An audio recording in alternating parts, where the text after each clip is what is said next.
नमस्कार दोस्तों, बड़ी आज की इस कहानी का नाम है जेठानी। भाभी, अब आप ही संभालिए अपने बेटे को।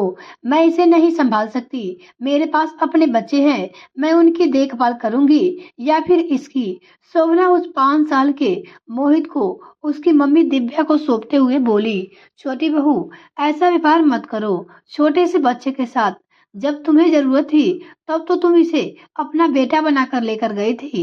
तब तो तुम अपनी जेठानी के पाँव पड़ गई थी, और आज जब खुद एक बेटे की माँ बन गई तो इसे वापस छोड़ कर जा रही हो। भगवान से डर, क्या बीतेगी इस छोटी बच्चे के दिल पे। सास सुमित्रा जी ने कहा, मुझे इन सब चीजों से कोई लेना देना नहीं है अम्मा। ये भैया भाभी की संतान है तो भैया भाभी ही रखे इसे। मैं और जिम्मेदारी नहीं उठा सकती इसकी। मेरे भी बच्चे हैं, उसका भी देखना है। शहर में रहकर खर्चे उठाना आसान नहीं होता। अब की बार छोटा बेटा रमन बोला, पर भैया जी, हम भी तो शहर में ही रहते हैं। ये तो गलत बात है ना। जब इसका जन्म हुआ था तब तो आप इसे अपने बेटा बनाकर ले गए थे, और अब इसे वापस मेरे पास छोड़कर जा रहे हो। मैं क्या जवाब दूंगी अपने बाकी तीनों बच्चों को कि चाचा चाची अपने बेटे को यहाँ क्यों छोड़ गए। अब की बार भाभी दिव्या बोली, अब इसमें क्या जवाब देना भाभी। साफ साफ बोलो कि ये मेरा बेटा है, इसे अपने जन्म दिया है तो उनका छोटा भाई है। इससे बड़ा डरने की क्या बात है। डंके की चोट पे बताओ, उन्हें भी तो इसे भी। रमन ने कहा, अरे कितनी गलत कर रहे हो तुम लोग। ये छोटा सा बच्चा तुम्हें अपने मम्मी पापा मान चुका है और अपने मम्मी पापा को ताई ताई। अब तुम इसे यहाँ छोड़कर जाओगे तो उसके छोटे से बाल पे मन पे कितना असर होगा। कुछ सोचा भी है अपने स्वार्थ के लिए? कुछ भी दिख नहीं रहा है तुमको। सुमिति जी डांटते हुए बोली, अम्मा, अब तुम चाहे कितना भी चीखो चिल्लाओ, मेरी क्षमता नहीं है कि मैं इसे पालूं। जब इसके माँ बाप है भला, मुझे क्या लेना देना। हमको कोई इसका जिंदगी भर लेने का ठेका नहीं लेकर रखा है। मेरी भी ठीक ठाक नौकरी है, अपने बच्चों को खुद संभालना है, हमारा भी परिवार है। रमन पे सर पे उतारू हो गया था। यह देखकर अब तक चुप बैठे बड़े भाई राजेंद्र ने कहा, तुम्हें परेशान होने की जरूरत नहीं है छोटे। मोहित मेरा बेटा है तो मैं उसे पाल लूंगा। भगवान की कृपा से अभी उसके पापा के हाथ पैर चलते हैं। भगवान ने मुझे संतान दी तो उन्हें पालने की हिम्मत भी दी है। तुम यहाँ से अपने परिवार को लेकर जा सकते हो। आखिर जब राजेंद्र ने कह दिया तो रमन अपनी पत्नी और दोनों बच्चों के साथ अपने घर रवाना होने लगा। लेकिन ये क्या, जैसे ही रवाना होने लगे मोहित रोता हुआ रमन से जाकर लिपट गया।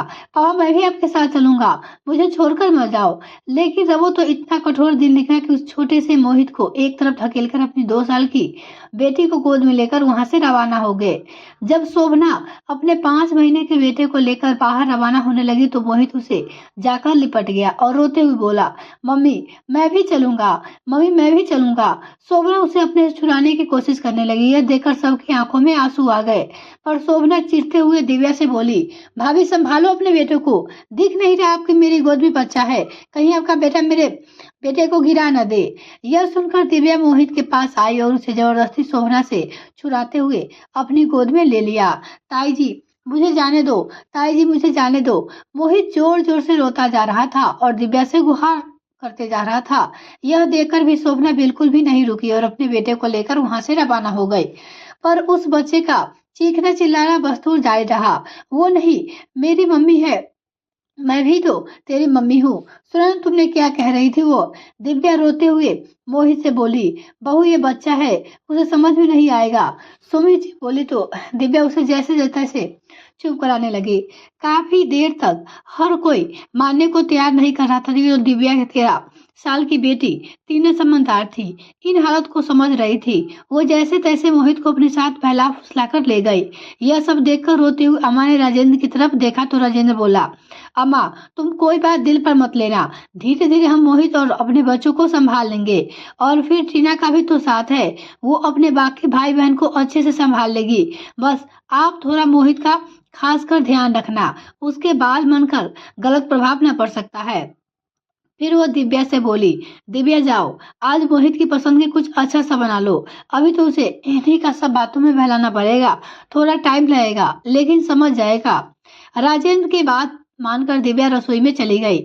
शोभना और रमन की शादी को 4 साल हो गए थे, लेकिन दोनों की कोई संतान नहीं थी। घर में हालांकि उन्हें कुछ कुछ नहीं कहता था, लेकिन अड़ोस पड़ोस के लोग, आने जाने वाले लोग ने टोक ही देते थे। इसलिए रमन और शोभना परेशान रहते थे। सारे मेडिकल टेस्ट भी करवा लिए, लेकिन कोई कमी भी नहीं थी। सुमी जी कोई पूजा, कोई मंदिर, कुछ नहीं छोड़ा कि छोटी बहू के बच्चा हो जाए, लेकिन कोई फायदा नहीं हुआ। राजेंद्र और दिव्या के तब 3 बच्चे थे। उन्हें तीनों दिव्या दोबारा प्रेग्नेंट हो गई, पर इस बार बच्चा वो नहीं चाहती थी क्योंकि पहले से ही 3 बच्चे थे। ऊपर से राजेंद्र का काम भी ठीक ठाक ही चलता था। इतनी महंगाई के दौर में बच्चों को दुनिया में लाना आसान नहीं है, लेकिन पालना बहुत मुश्किल है। उसे ठान लिया कि वो अबॉर्शन करवा ले। इस बारे में उसने सुमित से कहा तो सुमित भी राजी हो गए, लेकिन जब शोभना और रमन को पता चला तो दोनों दिव्या के पैर पड़ गए। भाभी, आप अबॉर्शन मत करवाओ, ये बच्चा हमें दे दो। क्या पता भगवान ने आपके जरिए हमें हमारा बच्चा देने की ठानी हो। कम से कम आपको इस बच्चे के जरिए हम तो माता पिता कहलाएंगे। यह सुनकर सुमित जी उनकी हाँ में हाँ मिलाने लगी, लेकिन दिव्या को समझ में नहीं आया कि वो क्या करे। पर फिर भी उसने कहा, देखो शोभना, बात तो समझो, तुम्हें कोई कमी नहीं है। आज नहीं तो कल तुम माता पिता बन ही जाओगे। फिर अपनी संतान होने के बाद तुम उसके साथ पराया जैसा व्यवहार करोगे, ये सही न होगा। उस बच्चे के मन पे गलत असर पड़ेगा। जब तुम खुद माता पिता बन जाओगे तो फिर क्यों बच्चा गोद लेना। लेकिन दोनों ही नहीं माने और उनके साथ साथ सास सुमति जी भी अड़ गई। अरे ऐसा कुछ नहीं होगा, बड़ी बहू मेरी जवान है ये बहू, तो वैसे ही उसे खत्म करने जा रही है तो सो तेरे कारण किसी की गोद भर जाएगी। ये बच्चा अपनी किस्मत लेकर आया है, इसकी किस्मत में खूब ठाट बाट है। और ये जो तेरा डर बना है ना भविष्य को लेकर, ऐसा कुछ भी नहीं होगा। अपनी सास पे विश्वास रख।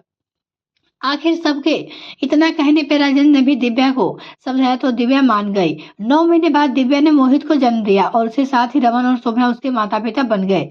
दोनों उसका अच्छे से ख्याल भी रखते थे। शोभना भी अब खुश रहने लगी थी और ये खुशी तब दोगुनी हो गई जब 3 साल बाद वो एक बेटी की माँ बन गई। तब तो वो कहती थी मेरा परिवार पूरा हो गया, पर असल समस्या तो तब शुरू हुई जब शोभना दूसरी बार प्रेग्नेंट हुई और उसके बेटे को जन्म दिया। अब खुद का बेटा हो जाने के बाद रमन और शोभना को मोहित बिल्कुल भी नहीं सुहाता। उन्हें लगता कि वो उन्हें अपने भाभी के बच्चे को संभाल रहे हैं। उन्होंने जैसे मोहित को भुला ही दिया, बात बात पे उसे झिड़क देता।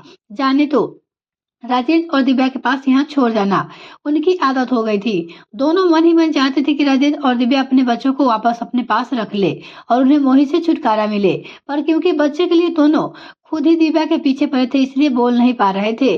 सुमिति जी राजेंद्र और दिव्या को अब समझ में आ रहा था कि लेकिन वो कुछ बोल नहीं रहे थे।